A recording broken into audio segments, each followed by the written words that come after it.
coats for folks, keeping people warm in Ladysmith, rhythm, tempo, and intensity, all in the movement of the baton, and a gift from the boys of Clocked.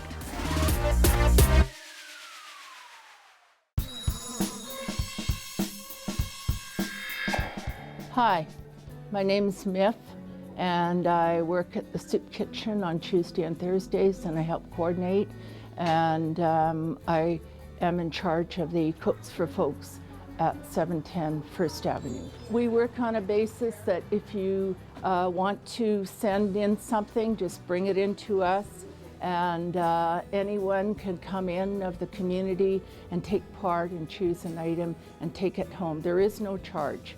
We have a wide selection of clothing for children, for ladies, for gentlemen, and we have a re-gifting section.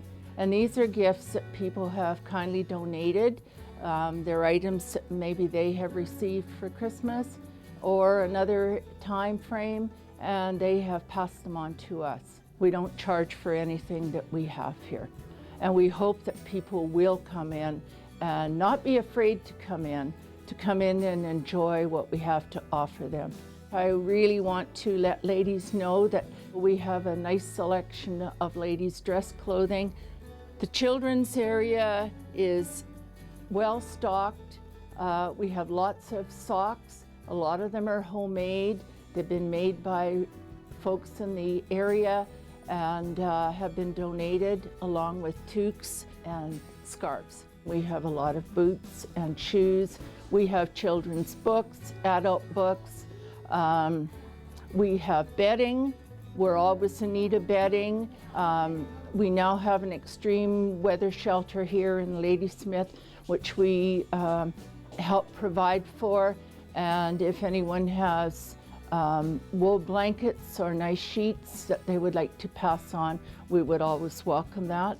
I just would like to mention that we're in short demand. We need some young boys' coats and socks we could certainly do with, and we could certainly do with men's socks and men's toques.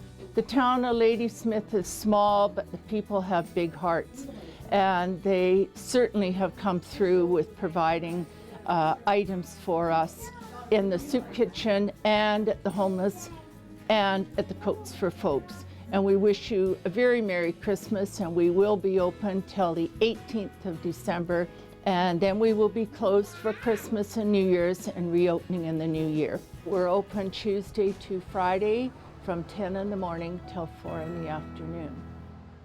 Go interactive with Annette. Okay, so once again, so show me the 1-2. So the 1-2 goes one down, two up, one down, two up. How do you keep your eyes from not watching the end of your baton? Oh, that's actually very important. Oh, you have to do that. Yeah, you have to take your eyes and go to the musicians or to the musical score, but never look at your baton. You're going to look silly on the podium. Well, yeah, but it's hard not to stop watching it. I'm getting some one-on-one conducting lessons from internationally and Canadian acclaimed conductor, composer, arranger, Pierre Simard, and this is pretty cool. I know nothing about conducting. So what is the role of a conductor? The main role of the conductor is to take a musical text and interpret it. So bring it from the printed page to performance for an audience. If I make a quick comparison with a pianist will sit at the instrument, will have the printed page, and will make a set of decisions. How fast will it go? How soft will it be? Etc., based on what he sees. An orchestra is a different monster. You have 45, 60, 85 people on stage that all have the same music to play. So you need someone, the conductor, to come up with this set of decisions and inform the musicians on how the piece will be played. And this is done through gestures, because you can't speak while the music plays. Hand signals, but also face signals. And actually the whole body gets involved in conducting. It's a very, very physical way to make music. All right, now I know there's the 1-2, and then there's like I said, I studied. So 1, 2, 3. 1, That's 2, not bad. 3. That's pretty good. Pretty good. But the one thing that you would need to improve is the fluidity of your wrist, and actually that has an impact on the sound. It's very important. If you want a sound that's choppy, the brains of the musicians will interpret the gesture, the choppy gesture that they will need to adapt the sound. In this case, you would want... Sword fight. Let's fight. You would want a rather fluid wrist. So liberate the wrist. Kind of like a wet dish rag? That's pretty good. Pretty good, Yeah. okay. So am I supposed to call you maestro or Kapellmeister or just conductor? The proper way would be maestro. Maestro, But maestro. and actually, it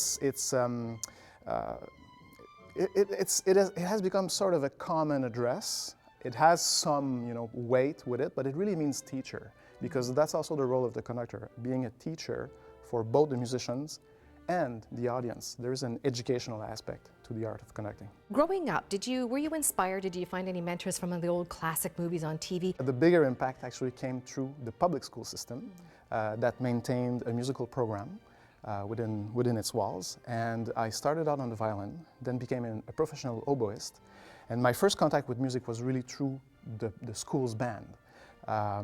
Became enamored with orchestral music, and then went on with my college studies, eventually to the master's degree.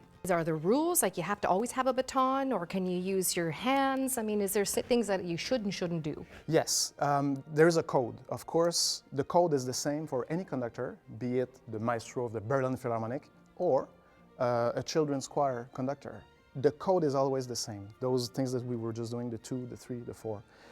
What you need to know is that your left hand must never be in the way. And that's actually the cardinal rule of a conductor. Don't be in the way of the music making. The left hand will do what the right hand can't show. So it will serve to give cues to different instruments while you conduct, or it may be used to show expression, dynamics, while this keeps time. Yes, Bugs Bunny, he's going up, up, up, up, up, up, up. Yes. See, I picked up a few things. All right. Now, if you want to get up close and personal with Pierre yourself, you have opportunities to do so because you hold, before the concerts, what's called the pre-concert talk. Tell me about that. Yes, for our Timeless Treasure series, which is essentially our classical music series, 4 times in the year, we have a pre-chat session 1 hour before the show, where during 25 minutes I speak about the different pieces, and sometimes I have guests as well, so maybe the guest soloist will come and tell us about herself, himself, what he has done. So it really is sort of a sneak preview for the audience members to learn more about the music before they hear it. Looks like Annette and Pierre had a lot of fun. The next production from the Vancouver Island Symphony takes place at the Port Theatre. That's on January 23rd, and it is part of their Timeless Treasure series, this time looking at music and visual arts featuring guest artist Calvin Dick. You can always go online, Vancouver Island Symphony, for more details on that show. Whenever we go out, we get feedback. I get it sometimes, but Todd Jones and Derek Johnstone get it all the time. People love Clocked. Now, it takes a little while to put one of those shows together. There's a lot of editing involved. You got to find the clues and write the clues, but people demand new. When are you guys doing new Clocked? I can't believe how much feedback we get on that, and it is absolutely fantastic. Well, without further ado, the boys are back with a special giving edition of Clocked.